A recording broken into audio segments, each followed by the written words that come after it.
COVID-19, we are still listed as an undisclosed location for the safety of our community and our staff. Appointments are required for testing, and please, if you are concerned about your status, call the Tulsa Health Department 918-582-9355 to schedule an appointment. We have built a system around resources of PPE and testing kits and collection kits, and as these resources continue to become more available, we will continue to expand our testing. We do require an appointment so it can remain a contactless experience for infection control purposes. We are working with our National Guard, who is assisting us as a courier to deliver specimens collection to the lab for testing. We have received a donation of gloves and trash bags. We will do inventory and look at getting these out to our partners as needed. And this week, we also received a support nurse from OSTH to join our task force for long-term care facilities and other high-risk settings. This task force will be a point of contact with these centers to ensure proper protocols and identification and containment of COVID-19 in the event of an outbreak. Again, as we've been previously saying, please do not go to the emergency room unless you have a true medical emergency. If you have to call 911, tell your operator about your symptoms so that responders can take the appropriate precautions. If your symptoms are manageable at home, please stay home until you are 7 days away from the onset of symptoms and have improved and are 72 hours fever-free without fever-reducing medications. If you are sick with other symptoms or symptoms become unmanageable at home, please call your healthcare provider to discuss a treatment plan. Don't wait too long to call your doctor's office or to go to the ER if you need to. We want you to seek medical attention if you need it and when you need it. We assure you that healthcare systems across Tulsa County are taking extra precautionary measures to make sure patients can safely visit doctor's offices, emergency rooms, and urgent care centers. The Tulsa Health Department has partnered with the Oklahoma State Department of Health, the Oklahoma Department of Mental Health and Substance Abuse Services, and MyCare to offer citizens receiving services at THD who may find themselves in crisis. Starting next week, clients coming into THD for scheduled services who may be identified by our staff as experiencing domestic abuse, addiction, or stress can use iPads in a private room to televisit with a counselor for free. For a free public mental health resource, the Disaster Distress Helpline is available by calling 1-800-985-5990. We are still projecting a peak of new infections to happen within the next week. So this time is crucial for staying home as much as possible and limiting social contact. We are aware of the talks about opening the economy back up. I've looked at what the president has put out and are having conversations with local leaders at this time about how to do this consistently throughout Tulsa County from community to community. I think it's important when we look at reopening small businesses, we let the data drive that conversation rather than a specific date. Regardless, the important criteria is if testing has expanded enough to gauge in a true count the virus penetration in Tulsa. We want to know that hospitals have enough PPE because when people come together, there's a possibility of another surge or another peak. When we begin gathering again, we will see that surge, and we want to make sure hospitals can address this issue without being overwhelmed. We will continue aggressive contact tracing measures here at the health department, but again, as numbers increase, we will look at how we're going to continue to manage that. I have no doubt that Tulsa and our state will survive this crisis. I would rather look back at our actions today as being overcautious and being criticized for that than relaxing these restricted measures too soon. The last thing we need to see is more people getting sick in Tulsa County, and more importantly, we don't want to see any more deaths in Tulsa County. I do know everyone is anxious about opening back up, but let's resist that temptation. We're doing things the right way here. If we continue restrictions, this will last less than if we open things up too soon. We truly appreciate everyone's patience. We are pulling through this, and we are going to get through this. So that being said, I would like to introduce at this time Mayor Bynum. Thank you, Dr. Tart. Please stand by.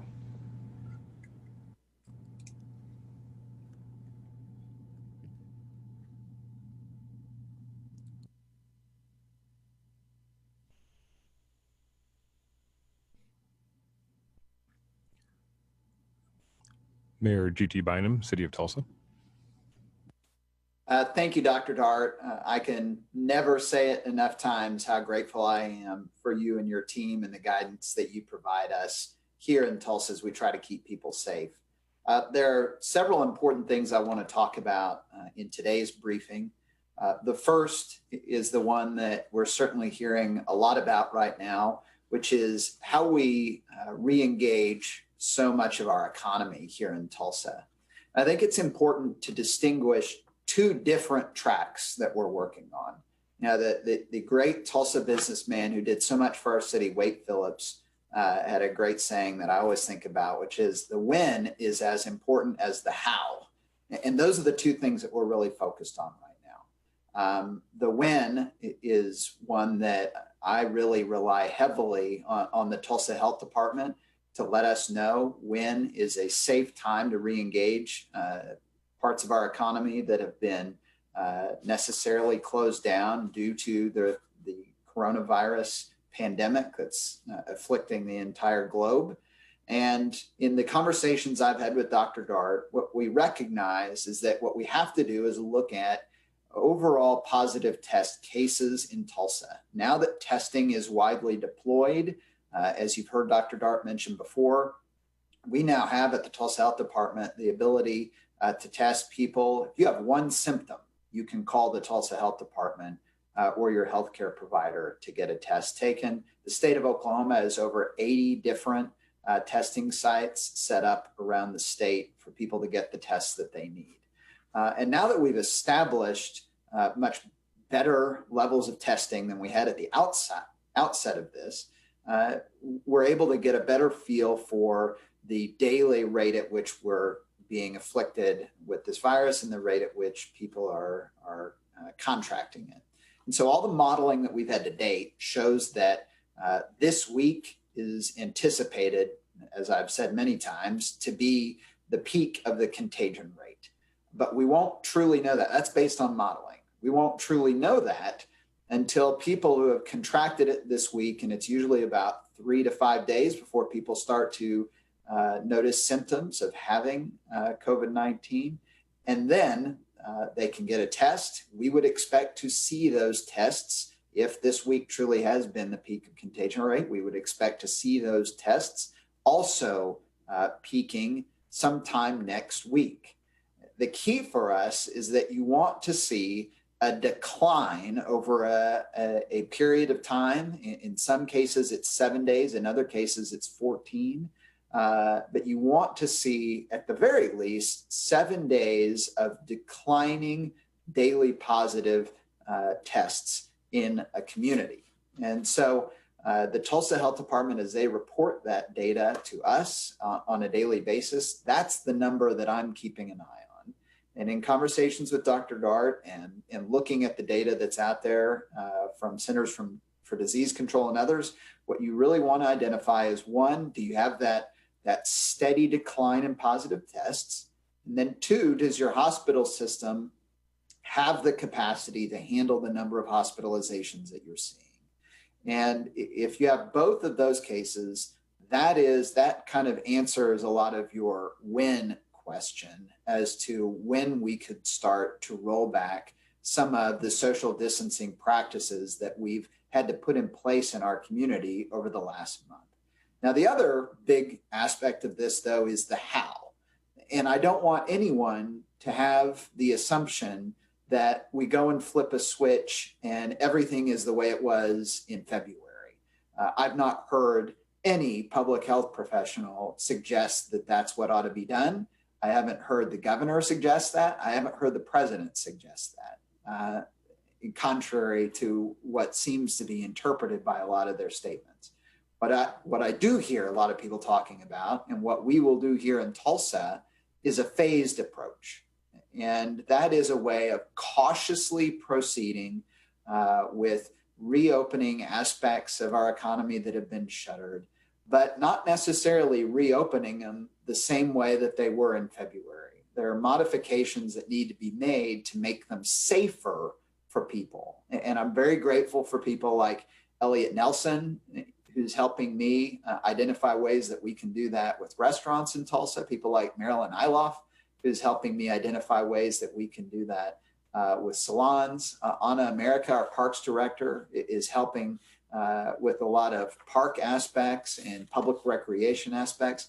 And so we're talking with business leaders and community leaders here in Tulsa about what those modifications look like when the health department has given us the go-ahead to start rolling things back. Any of those modifications, I'm also going to want the health department to review and make sure that they tell us that these are the things that can keep people safe. And I think it's very important for people to understand that this is as much about public confidence as anything else. The governor could lift every order tomorrow. I could do the same. But if Tulsans don't feel safe to go to businesses around our community because they think that things were just opened up willy-nilly without any acknowledgement that there's still a virus that most people in our community aren't immune to, then they're not going to go and shop. They're not going to utilize restaurants and retail facilities unless they know that the proper steps have been put in place to make those places safe for all of us to use. And so building up and having in place those things that allow for that consumer confidence is so important as we go about re-engaging our economy. And so I'm having those discussions with business leaders and community leaders here in Tulsa as we develop that plan. Right now, our orders run through April 30th. There will not be any lifting between now and that date. But I also haven't determined what needs to be extended past that date. We're going to evaluate this in partnership with the Tulsa Health Department day by day, and we're going to proceed with caution. I want everyone in Tulsa to know that when we do roll things back, we're doing them not because people were angry or in a rush to get things done. We're doing them because public health officials believe that they are safe to do. And that's the only time that we're going to move forward on that front. So that's the first one. I just wanted everyone to understand, what our overall planning is based around.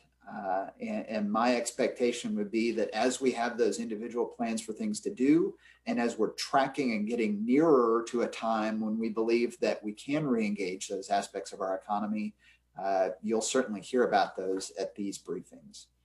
The second update I have for people today is around the city of Tulsa itself and the city government. There are two great indicators that show what we can expect from a sales tax generation standpoint. And that's regional employment. As regional employment goes, usually our sales tax generation goes as well. And also crude oil prices, because that has such an impact on employment in Tulsa as well. And so as those rise, usually our economy does better and our sales tax generation does better. And as many of you know, we're the only state in the country that forces cities to be heavily reliant on sales tax. It's the only tax that we're able to utilize for operations. Cities in Oklahoma can't use property tax. So that makes us overly reliant on sales tax. And so what we see right now is an unprecedented spike in unemployment rates nationally, and we see crude oil prices in the tank at the moment. And those two phenomenon have us very concerned about revenue generation for the city government in Tulsa. And so we're modeling our budgeting moving forward, looking at what we had to do going through the Great Recession in Tulsa. Just like we did last year with the flood, when in the early going, we kept trying to catch up with whatever water release rate people had, whatever the Corps of Engineers was announcing, and we'd create a map one day and then it would be useless the next because they changed the water flow rate. We finally decided we're going to prepare for the worst case scenario. And that was the 86 flood. And we gave everybody maps and everybody prepared for that. And we did just fine. Well, in this case, for us, the worst case recent scenario is the Great Recession of about 10 years ago. And so that's what we're planning for at the city of Tulsa. In order to that, and we're fortunate because we have tools at our disposal that we didn't have a decade ago, like a rainy day fund that the city council and I have been very aggressive in putting money into over the last couple of years. At the outset of this pandemic, we initiated a hiring freeze. At the outset of this pandemic, we also initiated a travel freeze. But in looking at what our projections are for the year ahead, we recognize that even with all of those things, they're not going to be enough to maintain our service levels to protect the citizens of Tulsa the way that Tulsans should be protected. And so we've made a very difficult decision, but a necessary one, I believe, that we will initiate half-day furlough days every single week, beginning on May 3rd. And those will run through December 26th. That is for non-sworn employees at the city of Tulsa whose pay is funded by our general fund that is driven by sales and use tax. Police officers and firefighters and 911 operators are not impacted by this. This will not impact public safety service levels in Tulsa. This also will not impact those employees who are funded through utility rate payments. But for those of us who work for the city of Tulsa, who are reliant on sales tax for our pay, we will be taking the equivalent of a 10% pay cut over the next several months going into December. I say we, I include myself in that. I wouldn't ask any city of Tulsa employee to make a sacrifice I wasn't willing to make myself. And so I'll be taking that pay cut, as will every member of my staff in the mayor's office. We are doing this to protect the jobs of our team at the city of Tulsa.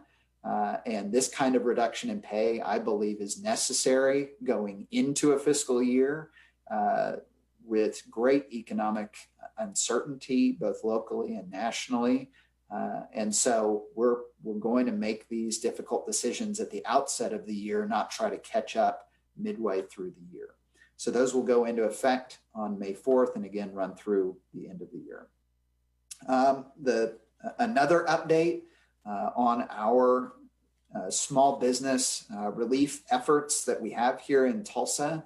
I'm very pleased to report that we've had 207 applications for the Resilience and Recovery Fund for small businesses that the city of Tulsa is funding. So far, 15 loans have been approved for that to local small businesses that employ 193 Tulsans. There are additional loans that are being evaluated by the Tulsa Economic Development Corporation right now. So far, the main things that we've run into for those that we weren't able to process loans for were either a missing application information or a lack of just follow-up contact. But I think the thing I'm really excited about, though, that is an important measure that's helping a lot of people. The thing I'm most excited about, though, is that since April 1st, Tulsa Responds, the organization that we set up to help local businesses navigate not just local funding opportunities, but federal ones as well. That organization, Tulsa Responds, has helped local small businesses and entrepreneurs complete over 900 applications for federal aid since the 1st of April. That's tremendous work by the team at Tulsa Responds, and I'm very grateful for them. We had a question earlier at our briefing earlier in the week about the CARES Act. At the city of Tulsa, we're continuing to work with our colleagues in the neighboring counties and with Tulsa County in our federal delegation to evaluate what our opportunities are there. We're expecting further guidance from the Treasury Department to come soon. And so as we have more updates on that front, I will certainly let you know. Lastly, I just want to say that as we're concluding what we believe to be the crucial week for the prevention of the spread of this virus in Tulsa, how grateful I am for everyone who's taken it seriously, when you look at the death rates in Tulsa as they compare with other cities around the world that have been impacted by this, they are so much lower. And that is not because we're so much tougher here in Tulsa or that our immune systems are amazing or that we're so much healthier than everyone else in the world. They are lower because we as a community took action earlier in the event as it hit us locally than a lot of other communities around the world had a chance to. And so for everyone who acted quickly and early, very grateful for that. I'm so thankful. You've saved thousands of lives in our city. And the important thing is that this virus is not going to evaporate into the air on May 1st. It's going to be around for a long time. And so how we can start to evolve the way that we go about our lives from where we are right now, which I think we all agree is not sustainable for the long term, where we are from right now to where we want to be so that we can get our economy re-engaged. That's the kind of work that I'm working with local businesses and with the Tulsa Health Department to help develop a plan that we can deploy when the health department tells us it's the right time to deploy it. With that, I'd like to turn it over to my colleague, County Commissioner Karen Keith. Thank you, Mayor Bynum.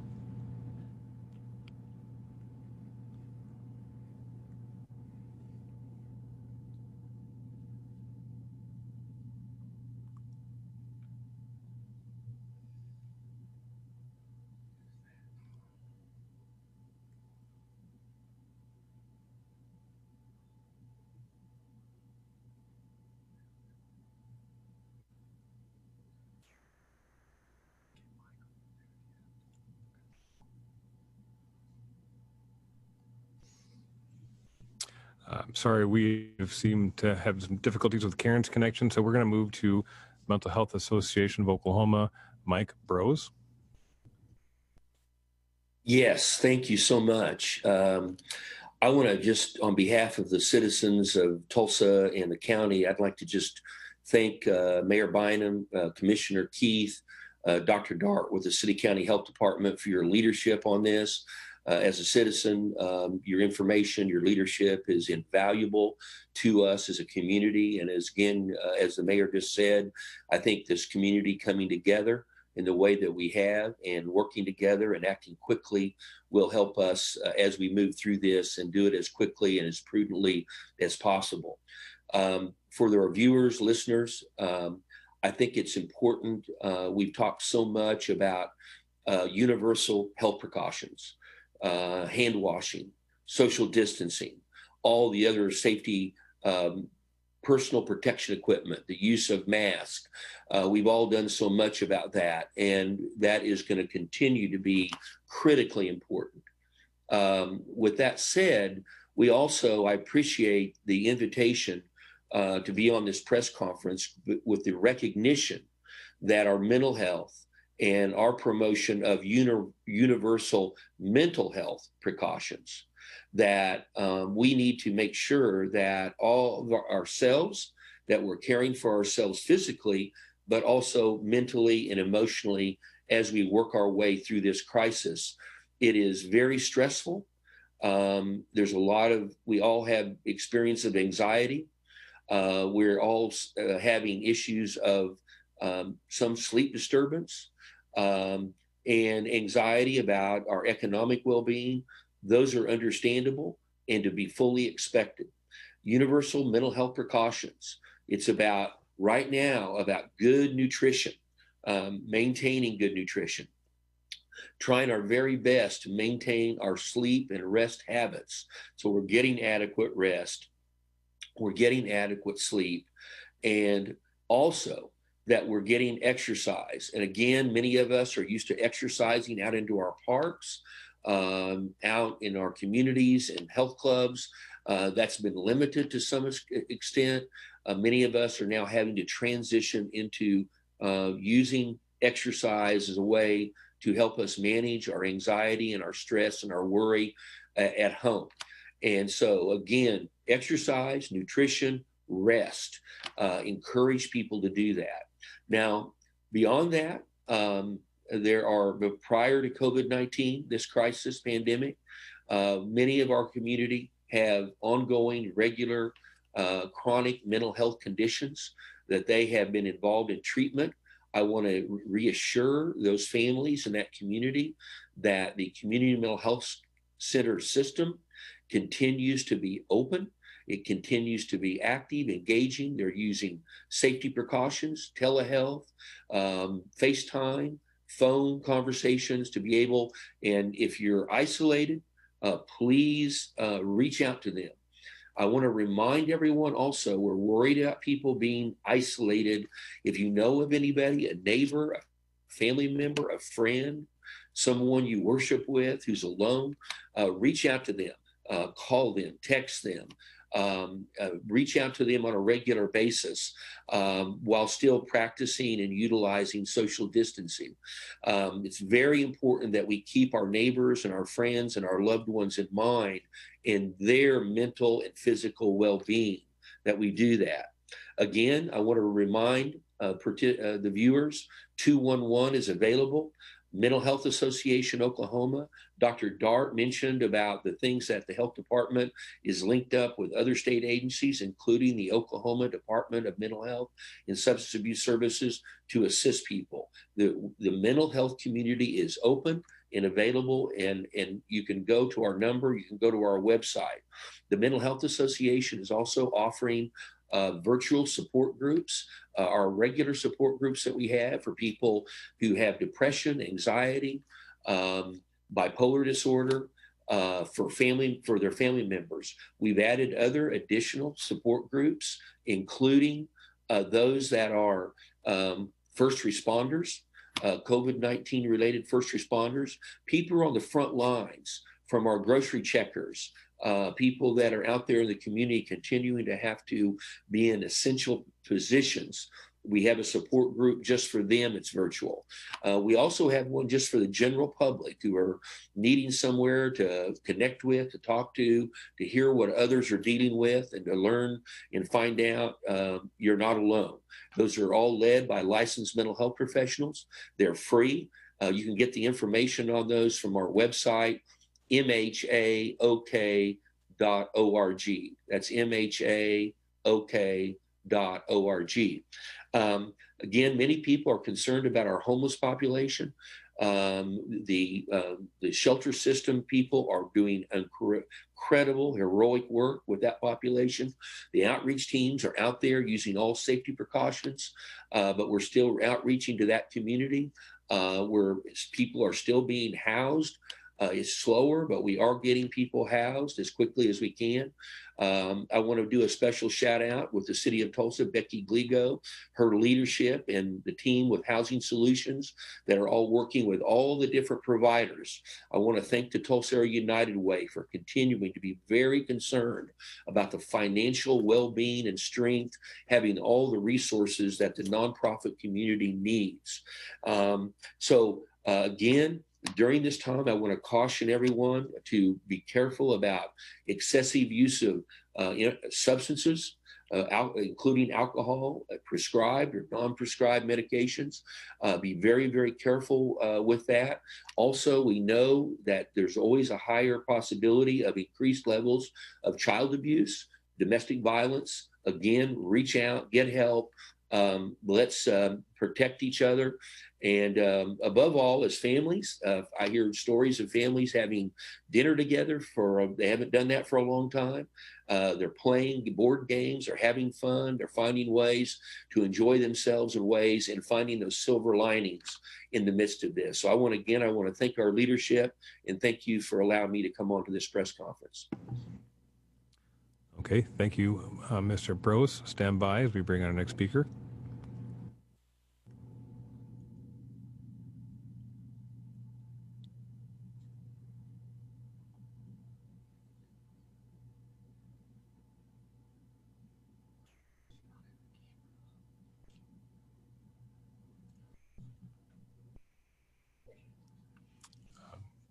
Tulsa County Commissioner Karen Keith.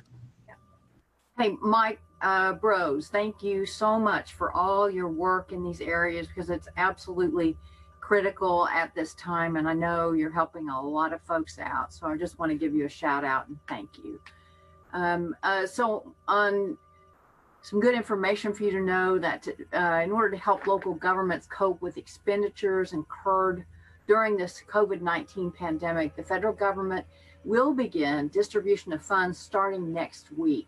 Each state will get an allocation based on their population, and then based on that calculation, Oklahoma is going to receive about $1.5 billion. Cities and counties in Oklahoma with a population over 500,000 are eligible to receive funding directly from the Department of Treasury. Now in Oklahoma, Tulsa and Oklahoma counties are the only two eligible counties, and Oklahoma City is the only eligible city.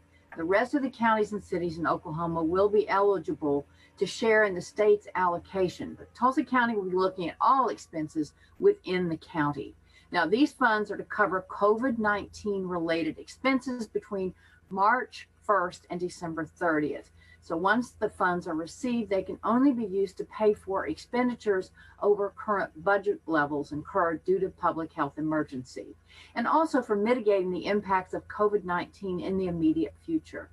Yesterday, Commissioner Ron Peters completed the certification needed for participation by Tulsa County. So that's good news. Now, Tulsa County Court Services continues to staff the daily bond docket, including the weekends, to give judges the pertinent information they need about inmates booked into the county jail. The staff follows specific instructions for safety and social distancing, so that when defendants are released on a court order, they can be sent home as quickly and safely as possible. Now, as Michael was talking about the homeless, the Archer corridor near the jail continues to be overcrowded with the homeless population. Some 55 men will be moved into the old juvenile building over McGilcrease beginning Monday.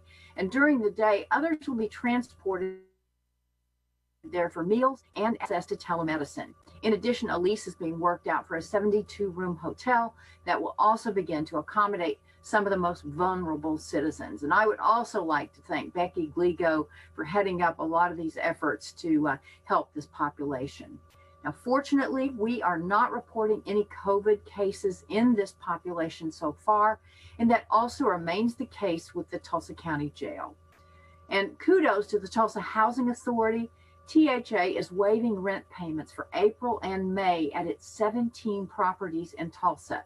THA is hoping this will allow their tenants to move money into groceries and other necessities.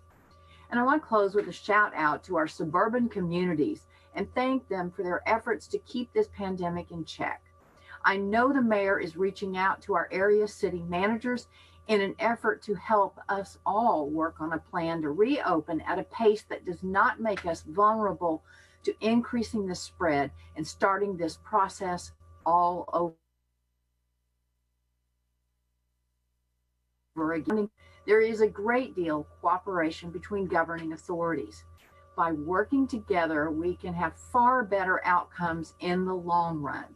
So stay the course. We can't just flip a switch, as the mayor said, so that we can all respond to the data and make informed decisions about what comes next. So please take care, everyone. And as Mike Brose was saying, let's enjoy this time that we have with our families, and we'll see you all out and about on the other side of this. Thank you so much. Thank you, Commissioner Keith. Please stand by as we bring our other speakers back online.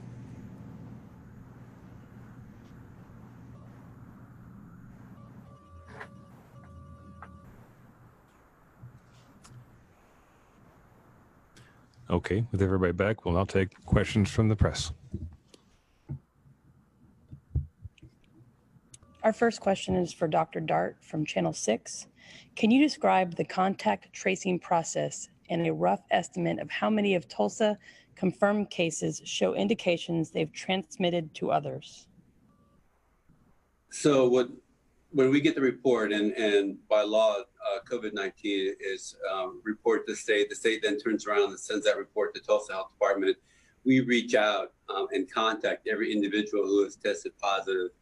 And we find out that on average, each individual has as many as 35, 36, or 7 contacts. So And in this, we don't just talk to patients once because it takes a while for people to remember where they were in this 2-week period. So it's anywhere from 3 to 4 conversations with each individual patient. And so while we identify people who might have been possibly exposed to a COVID-19 patient, to say definitively how many people have had disease from that, we know that we've got 390 cases. We know that the vast majority of those are community acquired and not any other reason for them to be exposed. So anybody now who has COVID-19 is a possible source for transmission, which is why we're really vigilant about getting to that individual quickly and ensuring that they continue to quarantine, and then tracking those individuals they've been around so that there's no spread from those potential patients as well. Okay, from Fox 23 for Dr. Dart. Some people who are insured and or able to pay a small fee are willing to do so in order to get access to your tests. Would THD open up testing to these folks willing to pay for a test? Not this juncture, because the healthcare systems are actually testing patients who are insured and who are members of their networks. And so if they really need a test and they have a healthcare provider and they're insured, they can get one through their healthcare system. And bottom line, though, we're not anywhere near ready to test people who aren't sick. And we have limited supplies. We want to make sure that we're testing those people who need it most, people who've been exposed to a known COVID-19 patient, people who are experiencing symptoms. Eventually, we do hope to open up and do a broader testing and test anybody that wants to have a test. We're not there yet in terms of testing supplies. We'll be there eventually, but right now, if you are insured and you have a healthcare provider, you can get a test. So at least you can call them and be screened to find out if you need a test. Okay. Fox 23 for Dr. Dart. How does your new testing plan fit into what the governor just announced about the testing at the OSU Health Science Center? Are we talking about the antibody test that the governor talked about, or the fact that OU and OSU we're going to stand up testing pods? I think if we're talking about the stand up of testing pods, let's face it, that helps expand our testing. The more people tested, the more we'll have an idea of what the penetration of virus is into our community. I know that OSU has been working on developing an antibody test, and we're excitedly waiting for that to be rolled out. We don't know where that is yet. We are in conversation with OSU, so we'll know more. I think as they're ready to roll it out, of course, they'll contact all of us, and we can make that information available to the media. But right now, I think the important thing is do we have the ability to test? And anybody in Tulsa who need a test, has been exposed, have been sick, have been able to get a test, and to be able to expand that even more is really critical to really let us know where our community stands in terms of the development of herd immunity. We know we're nowhere near there yet. Right now, we're looking at possible 10% infection rates of people who've been exposed, and we know to have herd immunity, we need between 60 to 80% exposure. So we're nowhere near there, but over time, we'll definitely get there. Okay. Mayor Bynum from Channel 8. You and Mayor Holt of Oklahoma City have worked together during this whole pandemic. As mayors of the two largest cities, can you elaborate on how you two have coordinated your response to COVID-19? How often do you communicate? Do you share plans, etc.? Mayor Holt and I talk throughout every single day and have throughout the duration of this event. I would say he's probably one of the best sources for advice. He's a great sounding board for me as we both think about how our two metro areas want to react and protect people during this event. I also think it's very valuable that the state's two major metro areas have largely followed the same policies. I think that's one of the things that's really helped Oklahoma flatten the curve, if you will. And so he and I talk throughout every day, and I'm confident that'll continue as we move ahead. He has mayors around the country that he's friends with, that he gets information from. I have other mayors that I'm friends with that I get information from. We share that when we're talking. So it's a real partnership. At least in the time I've been at the city, I don't think Tulsa and Oklahoma City have worked as closely on anything as we have on this pandemic response. Okay. Mayor Bynum from Channel 8. What will the city do when the state prepares to open? What type of timeline are we looking at? And will we be coordinating with Oklahoma City? So I had a really good call with Governor Stitt and Mayor Holt earlier this week, and I have a meeting actually later today with my colleagues in cities in the Tulsa metro area to talk about how we can all coordinate these efforts so that there's some uniformity in it as we deploy it. Now, I've said before, and I'll say again, a lot of that is about the how. What different steps are taken? What do they look like? We certainly, nearly everything we've done in putting our social distancing practices in place, Tulsa and Oklahoma City have deployed them at the same time. And our metro areas have really come around and embraced those as well. But I think it's important as we talk about re-engaging the economy that there's an equal playing field for everybody around the state. So I was grateful that the governor reached out and wants all of us to be on the same page on the how of that. But as I've said before, for me, when you talk about the when, and that's equally important, the people who know that best are the folks at the Tulsa Health Department who are on the ground here, who are independent, who are our public health experts in Tulsa.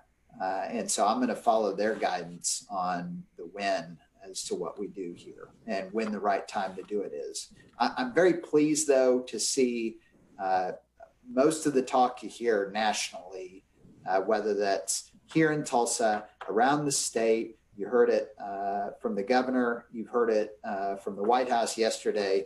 A real talk about proceeding in a cautious, phased way. I think that's so important to make sure that the lives that we've saved here in Tulsa in the last 4 to 6 weeks by implementing our social distancing practices early, that we don't squander that by moving too rashly without proceeding with caution. So I'm grateful to hear that there seems to be a consensus at all levels of government on the need to do that. Okay. Mayor Bynum from Tulsa World. If you decide to extend your executive order past April 30th, how will you balance its mandates for citizens like social distancing with the increasing financial needs of Tulsa's economy, including businesses who've already had to close, lay off, or furlough staff?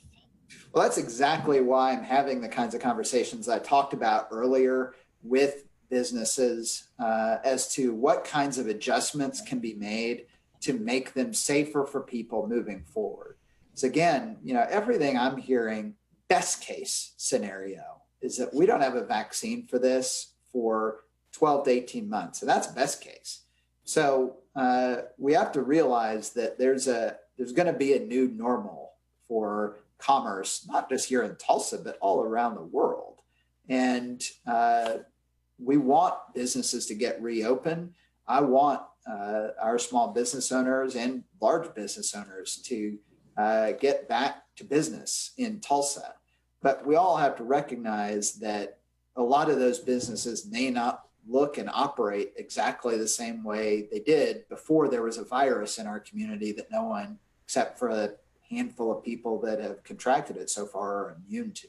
So that's the purpose of the discussions I'm having, is so that when the health department gives us the go-ahead to start rolling things back, that we can allow the deployment of those businesses to move forward and to go back to their operations, but with these new practices in place that keep people safe and help people have confidence that they can go out and shop and live their lives in a much safer way than they would if we just flipped a switch and everybody pretended like there wasn't a virus here that didn't have a very high fatality rate.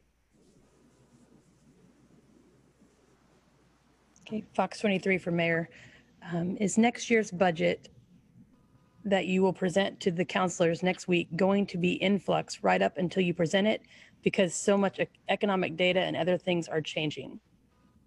No, I think we pretty much have the budget at this point finalized. It will be presented on Wednesday to the city council. Now, I will say, the council and I have really prided ourselves in the time that I've been the mayor on having a year-long collaborative process where we develop a budget over a really prolonged period of time. And the reality is the economy that we had in Tulsa for the first 3 quarters of the year is a mirror image, just the complete reverse of what you're going to see, at least what we're projecting in the final quarter. And so that's caused us to make substantial changes to the budget, like the furlough days that I announced today, that we were not even contemplating 2 months ago. That's how fast this event has impacted our economy, both this event and the energy markets all around the world, the fluctuations that you're seeing there. So the budget for now is pretty much set. But one thing that, my old colleague David Patrick always used to remind us when I was on the city council and even when I was mayor, that we develop a budget at the beginning of the year using the best information we have for the year ahead. And as we go through the year, we reserve the right to amend it and revise it based on the financial realities that we're seeing as the year goes along. And I wouldn't expect this coming year to be any different. We will continue to monitor both our expenditures and our revenue on a daily basis moving forward through this coming fiscal year. Okay. Dr. Dart from the Tulsa World. The governor has announced plans for resuming elective surgeries starting April 24th. If doctors locally opt to start doing those again, how will THD help ensure there's still adequate resources at hospitals in the country for those hospitalized due to COVID-19?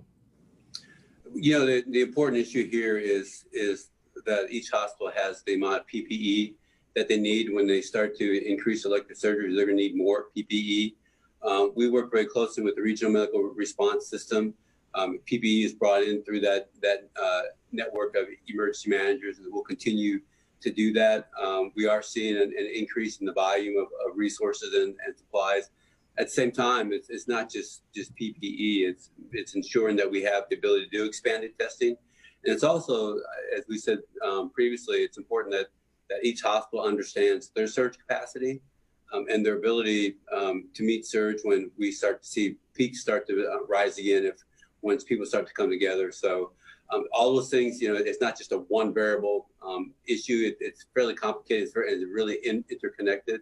And so all these moving parts, it's really paying attention to those issues and making sure that we don't miss any of the variables that we set as criteria.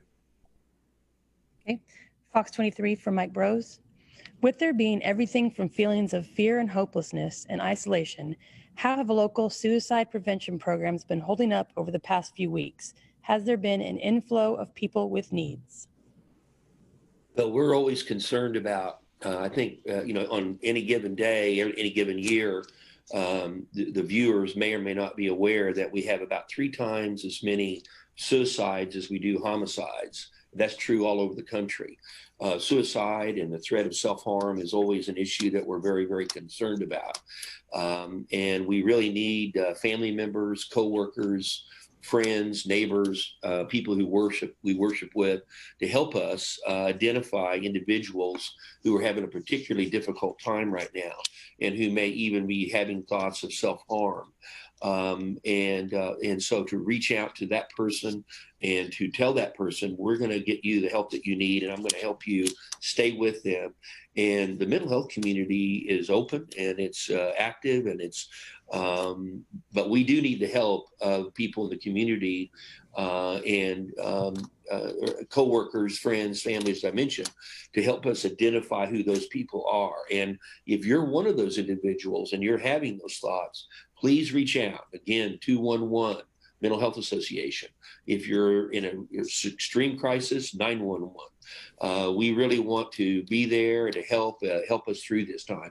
We know during this period of time that, again, as I mentioned earlier, anxiety, fear, depression, all the ways that this affects us mentally and emotionally, that's going to elevate right now. But we're going to, through helping each other, and again, reaching out to those people who are alone. Don't wait for them to call you. You call them, check on them. And if you sense that they're having a particularly distressed time, check on them regularly and offer to assist them to be able to get the help that they need. And we want to be right now ever vigilant about the well-being of our neighbors and our friends and our family. Okay, Tulsa World for Commissioner Keith. Can you elaborate on plans for housing for the vulnerable populations and how that will work, plus a possible timeline for how long that will be in effect? She's muted.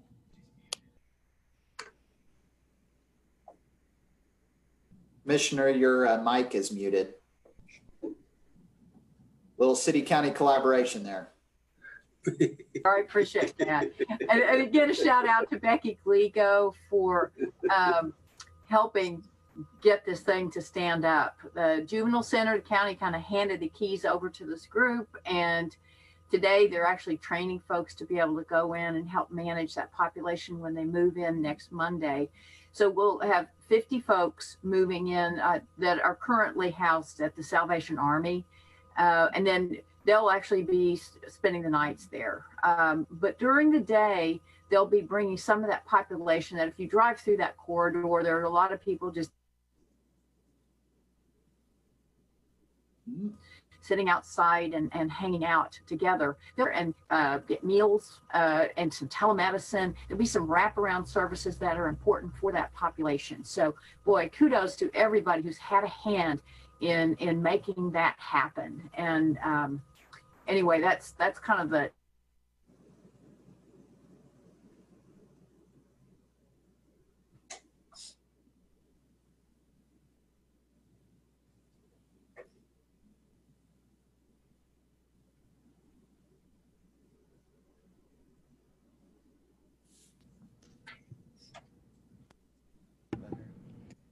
It appears that Commissioner Keith's camera has frozen. Last question was for her. So at this time, this will conclude our press conference.